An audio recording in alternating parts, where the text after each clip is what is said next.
Oi, gente, tudo bem? Como é que vocês estão? Espero que vocês estejam bem, sejam bem-vindos a essa turma maravilhosa do 19 CDD 08.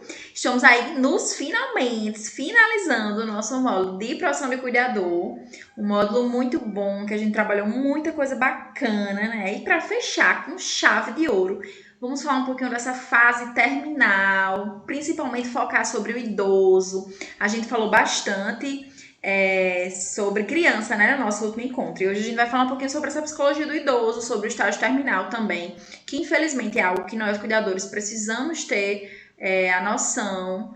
Muitas vezes no processo de morte e morrer, nós não sabemos, né, lidar com a situação, não sabemos até em termos práticos mesmo o que fazer, o que é que eu preciso fazer na morte do meu paciente e como lidar com isso também emocionalmente. É uma carga às vezes muito pesada, a gente se envolve, a gente fica assim com certeza, em luto também é uma perca para nós. Então, muito importante esse conteúdo hoje, por isso que eu decidi unir aí esses dois capítulos. Então, vai abrir lá teu material no capítulo 18, da página 85, e logo em seguida a gente já vai para o capítulo 19, certo? Vocês vão ver que tem tudo a ver uma coisa com a outra. É claro que o que eu quero passar aqui para vocês é que vocês entendam que a fase da vida adulta, depois idosa, não tem a ver com o finalmente, com o fim da vida, porque infelizmente nós estamos sujeitos a morrer a qualquer momento, mas que o processo, o ciclo natural vai se encaminhando para isso. E é muito importante que a gente tenha essa visão também, que o nosso paciente tenha essa noção, que a família saiba acolher esse momento, saiba respeitar esse momento. Então, vamos falar sobre isso. Vem comigo, pega teu material, vou me diminuir, ficar pequenininha aqui do lado para vocês conseguirem ver o meu slide e para que eu consiga acompanhar junto com vocês também, tá certo? Então, bora lá. Capítulo 18, página 19. Gente, então vamos lá. Eita, ficou muito pequeno, né, gente? Mas acho que dá para vocês me verem. Vamos lá. Então, quando a gente fala um pouquinho sobre essa terceira idade, sobre essa fase aí da vida, uma fase de muita descoberta, de coisas novas, por que não dizer assim? Porque em muitas situações o idoso se vê em situações muito novas, de depender do outro, de precisar do outro, de estar ali naquela situação de vulnerabilidade, né, com um processo de adoecimento muitas vezes envolvido. Isso faz com que toda a parte psicológica dele seja afetada, né? Então a gente sabe que existem os processos de sofrimento com a chegada da velhice, com a chegada do envelhecimento, não apenas pela parte estética, pela parte corporal, mas principalmente também pela parte social, psicológica, né? De repente se ver dependente de alguém, se ver precisando de outro enquanto você era tão independente, causa frustração, causa medo, causa ansiedade. E isso sim pode levar a um processo de adoecimento não apenas físico, mas também mental. Então nós precisamos acolher esse momento. Muitas vezes, quando vocês, cuidadores, vão ser chamados, né, vão ser recrutados para trabalhar em uma casa, para trabalhar com alguém, com algum idoso que precise desse cuidado, com certeza vai estar associado aí também um processo de aceitação a você, a sua presença. Porque imagine, alguém que fazia o que gostava, da hora que gostava, tomava banho na hora que queria, comia na hora que queria, agora dependerá de outra pessoa, né? Então, principalmente quando a gente tem pacientes que ainda são lúcidos, são conscientes, mas que se veem em uma situação de dependência por problemas de adoecimento mesmo, né, físicos, isso sim causa muito sofrimento, muito sofrimento. A gente precisa acolher, precisa entender, precisa olhar o outro como se fôssemos nós, ter empatia por esse outro, porque ele é um ser humano que tem suas vontades, que tem aí os seus anseios e que sim vão ter seus momentos de raiva, de frustração e pode ser que esses momentos eles venham muito frequentes. Principalmente no início, quando não existe ainda esse elo entre você e ele, que a gente tanto falou nesse módulo, que a gente tanto trabalhou, a importância desse vínculo afetivo, e não ser apenas um vínculo profissional, mas ser um vínculo afetivo mesmo, porque a gente precisa dessa afetividade também. E aí, falando sobre isso, falando sobre todos esses momentos, a gente vai agora nos adentrar um pouquinho sobre essa parte mais psicológica mesmo do idoso, né? A psicologia, ela tem esse papel de estudar o comportamento, de estudar os processos mentais, o perceber, né? O sonhar, o raciocinar, o desejar. Então, nesse momento, eu gosto muito dessa foto que vocês estão vendo agora, nesse processo de envelhecimento, muitas vezes a alma ainda não envelheceu e nem precisa envelhecer, né? Os anseios, os desejos ainda são como eram antes, como eram como jovens. Então, muitas vezes as vontades que ele tem, às vezes o corpo não responde mais, mas a mente ainda quer, a mente ainda deseja, a mente ainda está ali presente. E a gente precisa saber acolher isso, porque podem ter momentos de frustrações, momentos em que eles vão se sentir incapazes, né? Vão se sentir mal por estar naquela dependência. Então, nada mais justo que a gente, por estar nessa linha de frente, por estar ali se relacionando com ele, seja compreensivo, sente, escute. E escutar, gente, é algo que não é tão presente. Vocês, muitas vezes, se colocando como cuidadores, acham que o papel é dar alimentação, é estar ali à frente do cuidado na troca de fraldas, no banho correto, na troca de curativos, mas e a pessoa que está ali por trás, né? Eu sempre gosto de dizer, vocês não estão cuidando de uma ferida, vocês não estão cuidando de um Alzheimer, de uma doença, vocês estão cuidando de uma pessoa. E o processo de ser humano, né? Não vamos falar assim, ser humano, vamos dividir mais. Ser humano é complexo. E toda essa complexidade que envolve ser humano nos compete. Então, por isso que é algo tão de sensibilidade mesmo, de estarmos antenados a isso. Não basta apenas fazer o que está no script, de dar o banho correto, de dar a alimentação correta. Precisa muito mais do que isso. Precisa cativar, precisa ter um ouvido atento, escutar, sentar, acolher.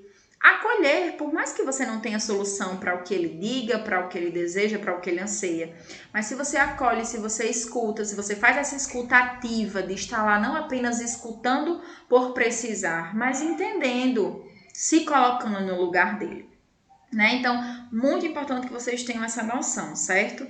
Essa visão mais atenta, mais aberta, mais cuidadosa para o cuidado. Vocês cuidam, né? O cuidado, o nome já está dizendo. E cuidar não é apenas...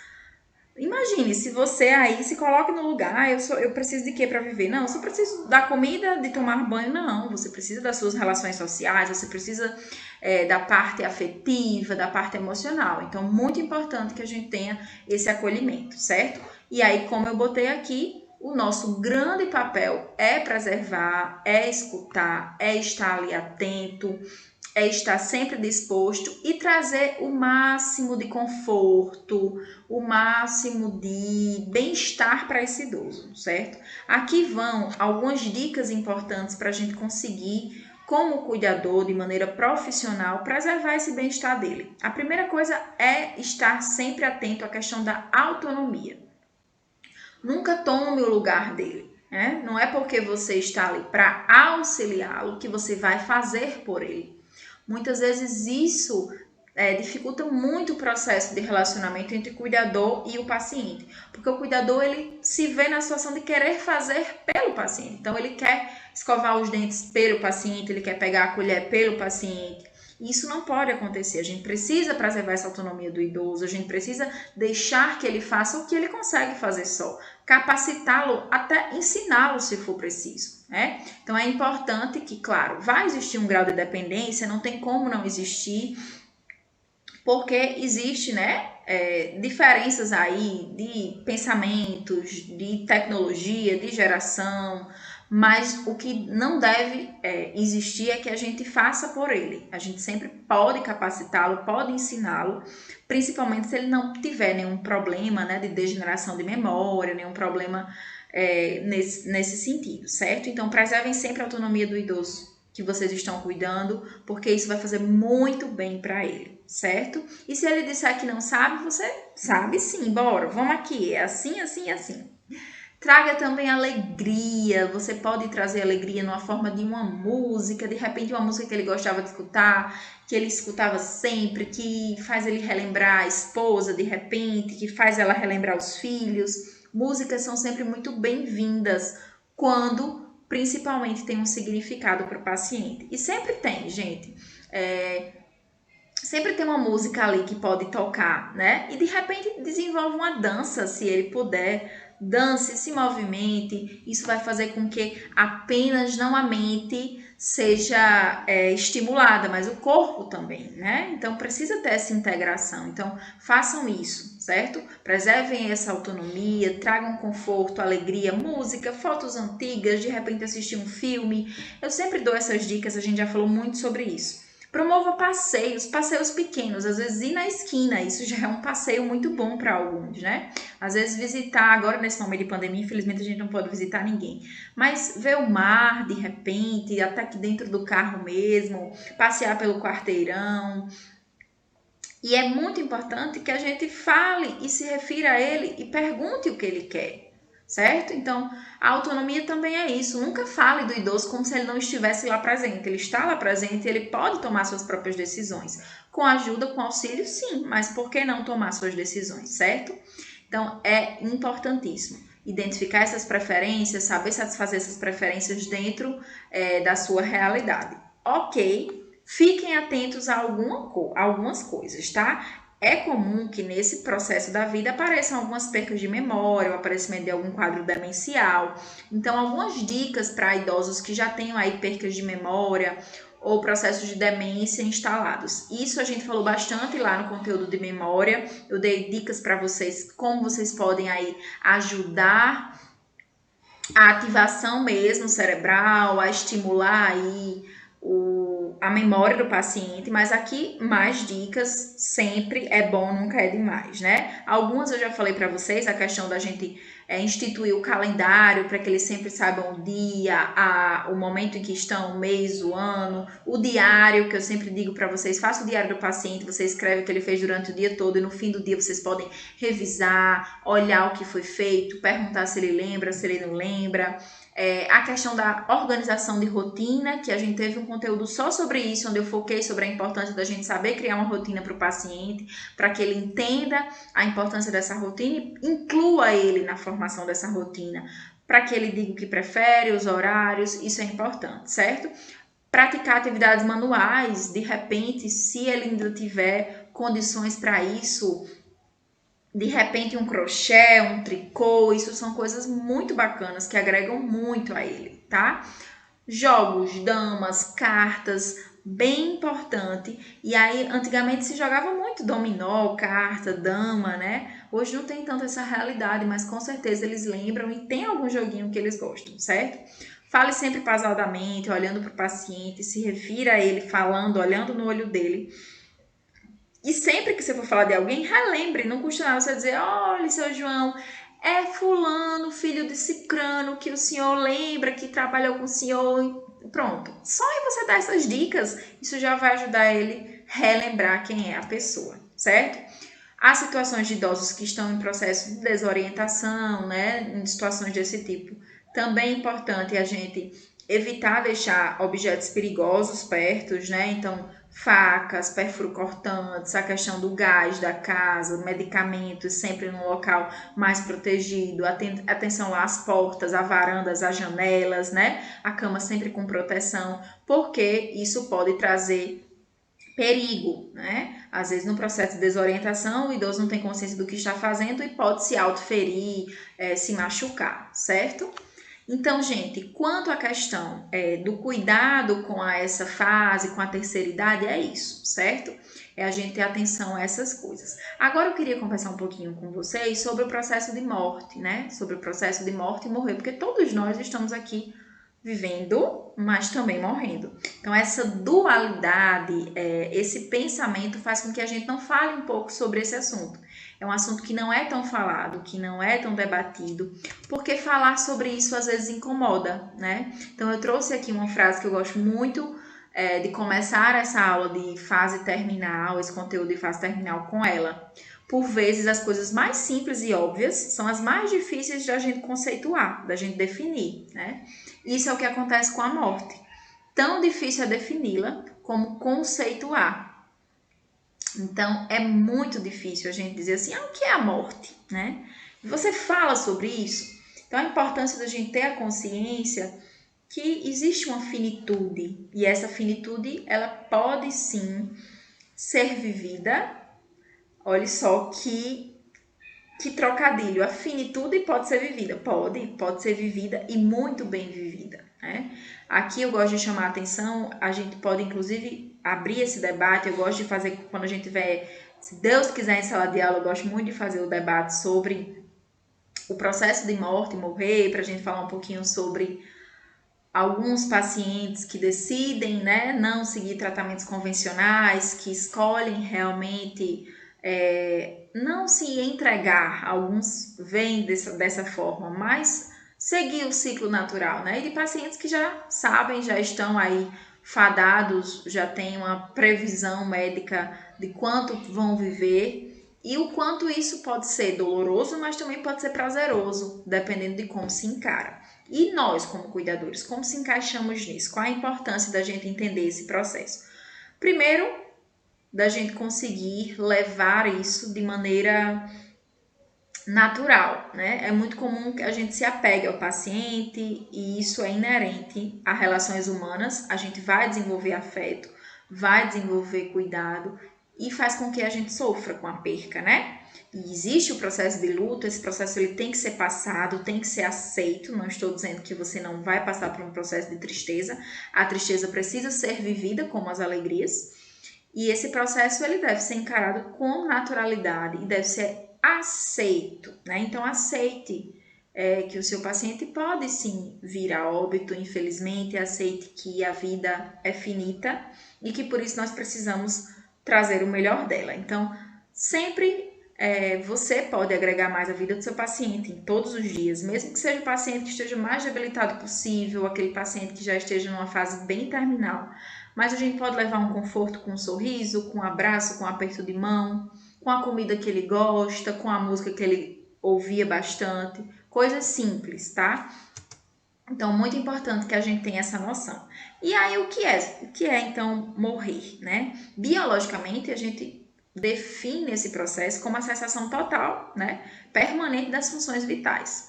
É claro que a gente teve aí um avanço muito grande nesse processo, principalmente com a instituição de muitos aparelhos que podem aí prolongar, né, a ressuscitação, que faz com que o coração volte a bater e tudo mais, mas existem órgãos ainda que se morrer já era, né, como o cérebro, por exemplo. Então a gente tem aí órgãos que são vitais e que não tem como mudar, como reanimar, uma vez lesionado já era. Então, hoje o diagnóstico de morte encefálica, ele é um diagnóstico definitivo, né? Caracteriza realmente uma morte definitiva que não tem volta. Mas por que eu estou fazendo essas definições? Porque é fácil a gente definir biologicamente, né? O difícil é a gente definir com todas as emoções e tudo que isso traz. Então, por isso que sempre se botem nesse local, né, gente? É muito importante a gente ter essa reflexão. A gente não pensa na morte,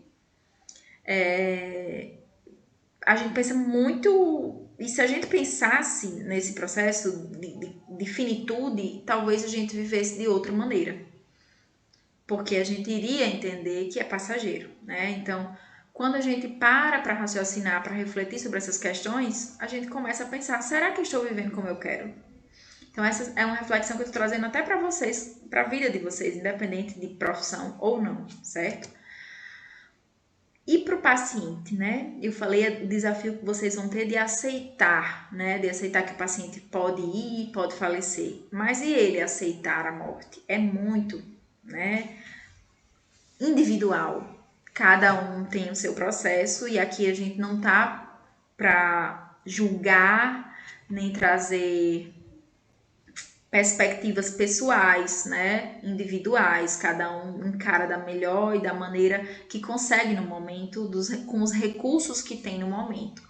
Então a gente não pode exigir que cada um passe por esse processo. E aí, dentro desse processo doloroso de aceitar o nosso paciente partir, de aceitar a finitude, a gente também precisa agir. E esse é o que eu trago aqui para vocês. Muitas vezes o cuidador vai estar ali no momento da morte do paciente, vai estar assistindo ali a família, o paciente, e a gente também vai precisar fazer alguns procedimentos. E aí, sobre isso que a gente vai conversar um pouquinho agora, certo? O que é que eu preciso fazer quando um paciente meu morre? Para além do conforto da família, para além da tristeza que vai nos invadir. Pessoal, teve um probleminha com a minha imagem, mas não tem problema, vamos continuar.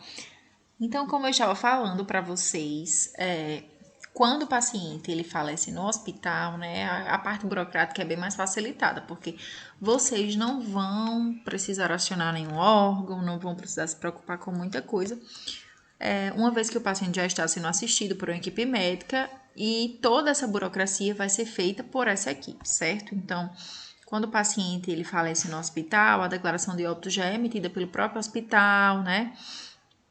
Claro que a gente tem que acionar o familiar e tudo mais, e a família deve ir a uma agência do serviço funerário para organizar tudo como vai ser isso aí, mas a questão burocrática ela é bem mais facilitada, certo?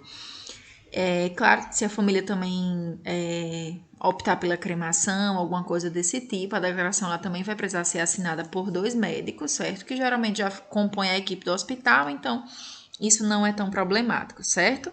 A única coisa que eu peço que vocês tenham bastante cuidado é com a questão dos pertences do paciente, né? Porque o paciente às vezes interna com pertence e você por estar lá acompanhando tem que estar atento a isso. Acontece muitos casos de pacientes que venham a óbito e perdem os pertences do paciente, então fiquem atentos a isso.